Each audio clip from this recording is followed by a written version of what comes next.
Welcome back to Canadian Justice, where we're discussing fraud and fraud recovery. Now, Cameron, frauds seem to be getting increasingly sophisticated, with some using things like artificial intelligence or voice spoofing. Can you give me some examples of the more complex or sophisticated frauds that you've seen lately? Yeah, there's a lot of telemarketing frauds happening, and just that context, COVID-19 was a real disruptor for fraud. I think globally, where we just saw fraud grow exponentially. We saw fraudsters really doubling down on technology like artificial intelligence by improving and making phenomenal ability to data mine people. By using AI technology, they're able to better frame their pitch. They can tailor it to certain people or to certain groups. uh, you know, I think Vanessa would agree with me, like Chat GPT, like they're using these things to develop these scripts. And, as much as these things are really good disruptors in certain ways, they've really allowed fraudsters to further perfect their pitch to people, but not just individuals, but communities. And really tailoring their message to really appeal and get to the heart of their potential victims and tailor that message so that they actually feel the urgency and the draw to really open up their purses and their wallets and in some cases their crypto wallets and to help or to do whatever the pitch is. But the technology is actually quite startling to us as consultants, but also to law enforcement and government because it has grown so quickly. Yeah, Vanessa, I think one of the ways a lot of us in the past have been able to identify a fraud or a scam is, these emails were rife with spelling and grammatical errors. I mean, ChatGPT is going to help overcome that. Or the voices for these calls that we would get would be so obviously a robotic voice.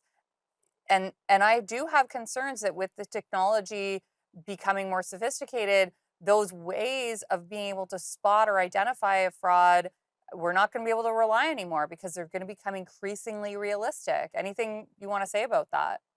Well, two things. The first is that those errors are actually not errors. In many cases, they're by design, and they're by design to filter people out so that you get the people who are sort of the most stressed, the most inattentive, the most financially pressed, people who aren't as critically engaged with what they're reading.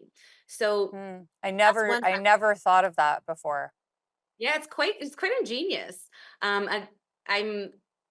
It's actually a crafted technique that they use in order to ensure that they're not overwhelmed with work because business is just that good for them.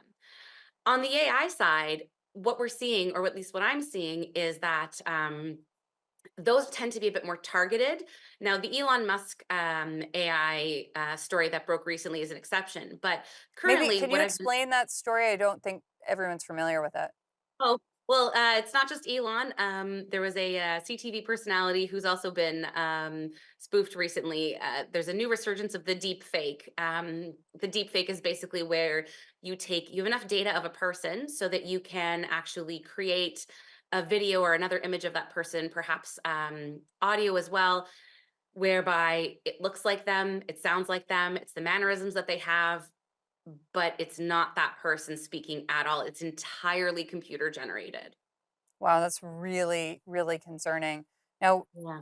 Cameron, I think if technology is part of the problem, maybe technology can be part of the solution.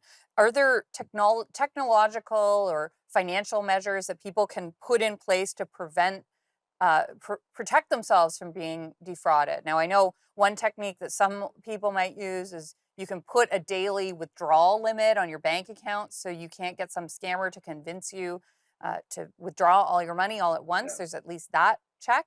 What else could people do?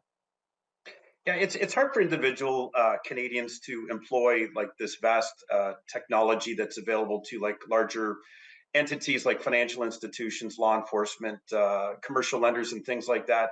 It really boils down to kind of target hardening them to all this array of technology that they're being subjected to, which is oftentimes in these pitches there's a sense of urgency that you have to do something now.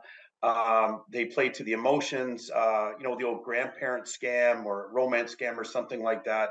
We really encourage people. It's almost a binary method of just tell me what you need to tell me, take notes, and just do some really slow moving due diligence. Phone your grandson's parents.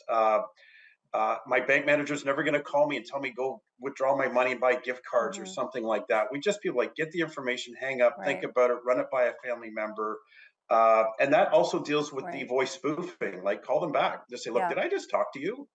Just Yeah. very low grade binary crime Exactly. prevention like that, because that We technology really isn't available we've to got to most go to people. break, but we'll be right back.